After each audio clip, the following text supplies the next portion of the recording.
Hey guys, thanks so much for stopping by. My name's Austin, and today we are taking a look at the Transformers Studio Series Leader Class 86 Megatron.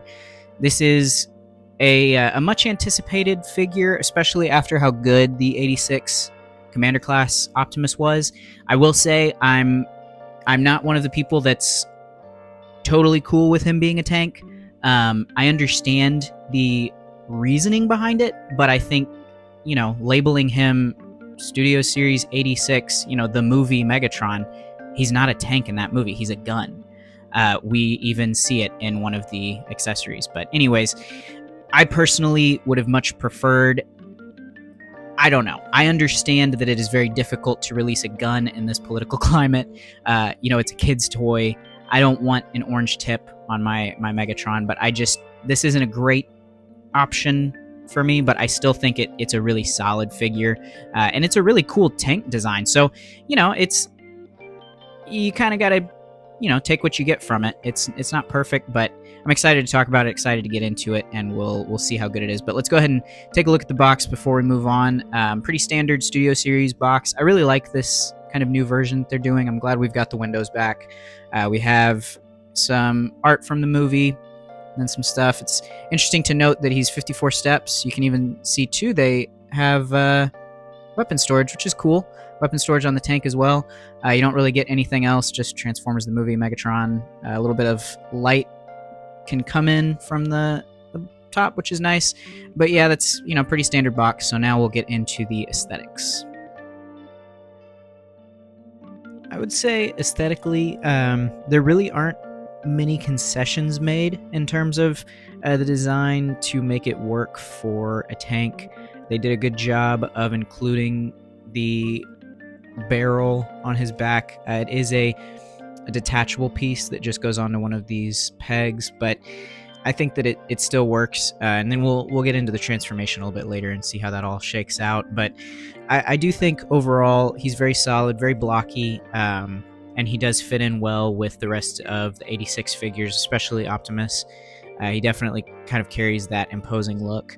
You can see a little bit of the detailing there on the legs, because really most of the tank form is kind of hidden away in the legs. So that's, not exactly one-to-one, but other than that, and then also it's hidden on the back. So speaking of the back, there's not really a backpack at all, actually. It's very clean, which is really nice. That was kind of an issue that I had with the Commander Class 86 Optimus. We also have some painted detail if we want to punch in there for that. Obviously this, Decepticon logo looks good, template on like that. I would say the paintwork is very, very clean. It's simple, it's not doing a ton, but it's good for what it's trying to accomplish. It definitely pulls off that red that we expect to see. There's not really any other painted details on the rest of the figure, except for, I guess, the face. There is some red and then some black, which again looks really good, really solid. Happy with the paint sculpts. Actually, I don't know if the eyes are painted or not. It looks like they are a separate piece, so not sure if they're painted to look that way or if that's just the molded plastic, but either way, looks good. Very solid aesthetically. Now we'll go ahead and look at the accessories, which won't take too long. The argument could be made that his cannon and his barrel back attachment are accessories since they come detached out of the box, but really those are kind of intrinsic to the Megatron design, so I'm not really counting them. In terms of accessories that are definitively accessories, you get his sword, which, that is definitely something you see from the movie, but I kind of would have liked to see the mace as well, or maybe even instead of this sword. It would have been nice to get something that's a little bit more recognizable as a Megatron weapon, whereas we really don't see this sword often. But, for what it is, it's painted well. The detail is good. You've got the two shades of purple, which sells the effect pretty well. I wouldn't have minded a clear purple plastic, but, not the end of the world. Then you also get the only other accessory, this Megatron gun. It's not bad. It kind of feels a little bit like a half measure. I don't want to be too negative, but it's not perfect. The barrel is a little bit longer than I think it really should be. There's no stock attachment, and I mean, the rest of it is good. It does have the Decepticon logo nicely stamped on there, so that's good, and I do appreciate that attention to detail. But if you can kind of just tell, I feel like from my memory, Megatron really shouldn't be that kind of dimension, I guess, but that could also be just up to my own personal preference. And then the handle is just a standard 5mm peg, so you can put it on Megatron, but you can also put it on any other figure more accurately, like Starscream or even Optimus. But it works well. It's well detailed for what it is. Again, it wouldn't have been a terrible idea to include maybe the gun that he's holding when he shoots Optimus in the movie, since we were going for the movie accessories, I guess. I don't know. Honestly, all in all, for a leader class figure, I think he's a little bit lacking in terms of accessories, but I also know that he does have an intricate transformation, which we'll be getting into later on. I personally am a little bit let down by the showing for a leader class figure, but that's kind of up to each individual person's opinion. So I don't know. I think these two accessories just don't quite justify their value. But let's go ahead and get into the articulation now. So I will say, disappointing aspects aside, his articulation is very solid from what I've seen. We're going to kind of get into it and see what we're working with here. His head is just on kind of a standard ball peg, so he can look up that far, which really isn't much, but it's not terrible. He can look down that far. There's not really a transformation joint to engage to get down further. Sometimes you can get that, but not this time. Virtually no side to side. The ball peg is very, very sunk down into the head, so it's pretty limited, but you get your 360 if you wanted to make him an owl or possessed. Then I guess we'll go ahead and just go to the arms. The arms are pretty good. He has butterfly joints that I believe are pretty much dedicated joints. I don't think they're really transformation joints, and they're expressive. They definitely do the job, and they're effective. You get your shoulder joint that does go 90. It's blocked very evidently by that, which is a little bit less than preferable. It would have been kind of nice to have a little more articulation there, but that's also a key part of his design. So not much you can do other than maybe putting that on its own hinge and allowing it to kind of move out of the way, which I wouldn't have been. I would have been happy to see, but is what it is. So yeah, about 90, and then you get full rotation. You get a kind of elbow swivel, bicep swivel, depending on how you want to call his anatomy. And then your elbow, it's an elbow swivel. The elbow goes over 90, which is good. We don't always see that on these bulkier, Gen G1 designs, so happy to see that. It locks back, so if you were hoping to break his elbow the way that some Transformers can, you can't do that. He gets a pretty standard wrist swivel, a little bit of up and down, but that's really just for transformation. You're not really using that for much. Maybe you can put a little bit of attitude on the way he holds his sword. And then you get kind of the standard leader class, trigger finger and then other articulated fingers all on hinges. You get 2 hinges per, which is pretty nice. It does go back into a basically 5mm hinge, so you can, or hole, so that you can kind of attach whatever you want to it. Going into his chest, we don't get any kind of ab crunch whatsoever, just a full complete block, which is a little bit of a letdown. It would have been nice to have something, but that's also not terribly out of the ordinary with Studio Series figures. We do get typical waist swivel. It's nice. It kind of locks in, so you can go back to neutral pretty quick, pretty easy. I guess you could count this as a point of articulation. It goes all the way around, goes out, but I don't really count that as articulation. Going down to the waist, we can kick forward very far, really solid. Kick back, really good.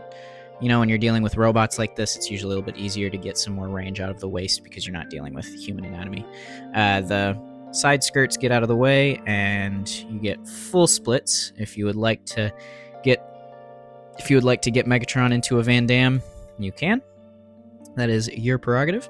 Go down to the knees. With, as bulky as his legs are, little bit over 90, very slightly over 90. I'm happy enough with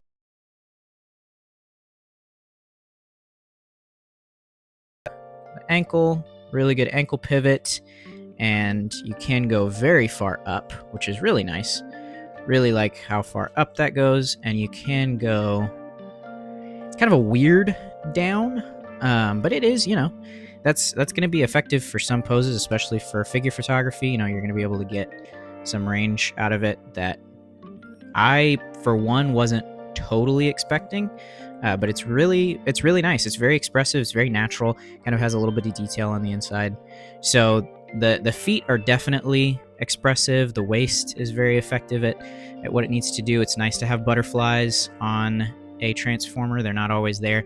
I would say the head and chest are probably the weakest areas of articulation on this guy, but other than that, pretty solid for a studio series. You could like to see a little bit more in, like I said, the head or the chest for a leader class, but that's about it. So now let's go ahead and get on to the comparisons.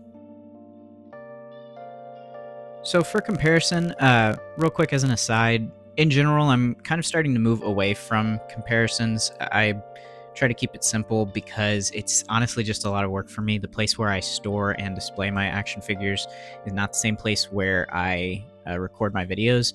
So I have to kind of ferry a lot of stuff back and forth, a lot of transportation and taking down, putting back up, all that stuff. So if they're still very important to you guys, or if you're a new viewer and that is an important factor, please let me know. I'm more than happy to keep them in, but I just don't know how important they are. I feel like this kind of comparison will get the job done, where it's just a couple figures, just to give you an idea of the scale, how he's going to look with similar figures of his ilk, and call it at that. But if that's not the case, if you guys really do want to continue to see comparisons in the future, I'm more than happy to include those. So please just let me know in the comments or whatever you think. So anyways, to get into it, we have Studio Series Leader Class Grimlock and Commander Class Optimus.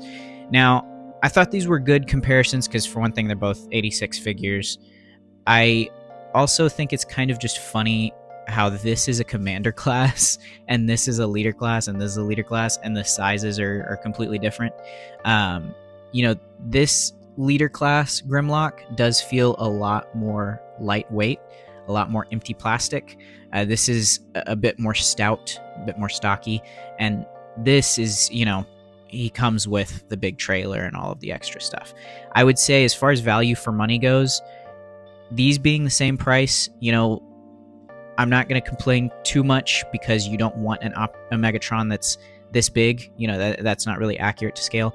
I would say, I feel like in my head, Optimus is generally smaller than Megatron by a little bit more than this. I feel like Optimus is a little bit big, but it works.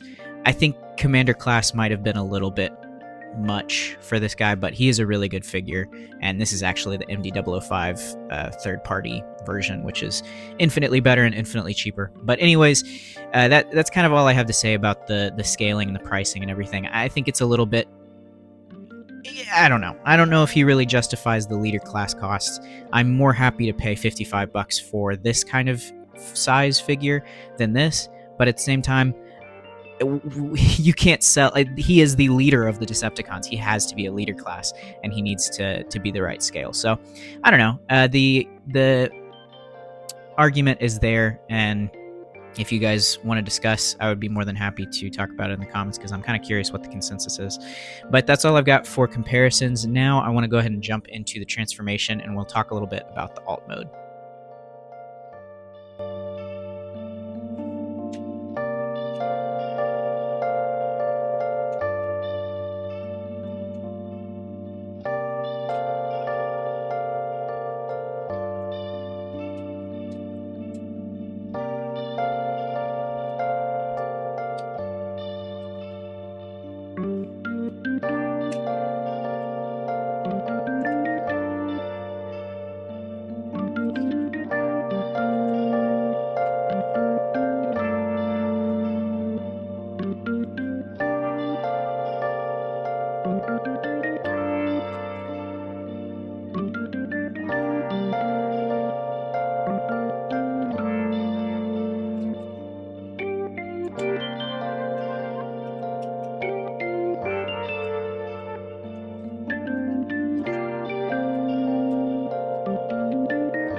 So, ignoring the fact that this is entirely inaccurate to Gen 1 Megatron, 86 Megatron, I do really like it. I like the overall transformation. As you can tell from the video or the time lapse, I'm definitely not fully versed in it. I actually had to check other transformation videos for a few things, but it's not really overly complicated. It's just, it's complex and it is a fun little puzzle, and I do have fun doing it. It's just going to take, it's one of those ones that I'm going to take to a board game night and toy with while I'm waiting for my turn to just kind of get more used to it, But yeah, I like the design. It looks like a tank from the time. I've seen a few people say that this was a concept for the original Megatron toy. I'm not sure if that's true. I didn't really do any research into it because it wasn't something that I felt the need to confirm for myself. I'm fully understanding the reasoning behind not making him a gun, and that just is what it is. I don't really need to know whether or not this is based on some kind of concept or whatever. It's good enough just as a blocky 80s tank that I think works. I think it sells the look, and it's a fun transformation. So all in all, the aesthetics on this guy are fun. He does his job. He does what he's meant to do, and yeah, I like it. So now that we've talked a little bit about the alt mode, we'll go back to robot mode and go ahead and finish this up. So in my honest opinion with the Studio Series 86 Megatron, I'm pretty conflicted. I like a lot of what it does, and the transformation is fun despite it not being accurate. I do appreciate the kind of reference to the original design with the gun, but I think overall I'm not super happy with this release. I think I'm happy enough with paying full price for it. I'm still gonna have fun with it. It's not gonna just go straight into resale or straight in the bin, storage bin, not not garbage. Definitely not either. I think I just would have liked a little bit more in terms of accessories. I don't love the sword. I like the Megatron blaster. I like the fact that it's going to work well with other figures. But I think I don't love the parts forming for the transformation. It's not a crazy amount of parts forming. It is just the barrel on his back. But I'm just a little bit bummed that, that's just another concession we had to make with this version, that I would have just preferred.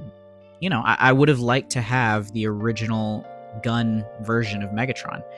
But at the same time, I understand that is a difficult thing to pull off right now, and I wouldn't have wanted the other concessions that would have undoubtedly had to be made.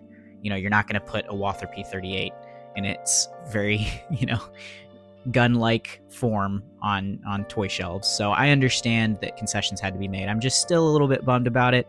All in all, I do my ranking system. It goes first grade, high grade, real grade, master grade, perfect grade.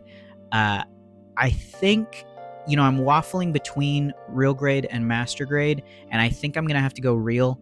I think if I was going to go master grade, I wouldn't be waffling so much. I think I would be more definite. If the articulation had been a little bit better, if his chest and head did a little bit more, especially with seeing how the transformation works, I really feel like engineering-wise they could have worked in some kind of ab crunch. Of course, I'm not going to say that I could do better because I have absolutely no idea how to develop a transformer. And I'm very impressed with what they did, but I would have liked a little bit more articulation. If not that, the other thing that would have pushed it over into master would definitely be more accessories. The mace would have been nice. It wouldn't even have to be fully articulated. It could have just been like a sweeping mace.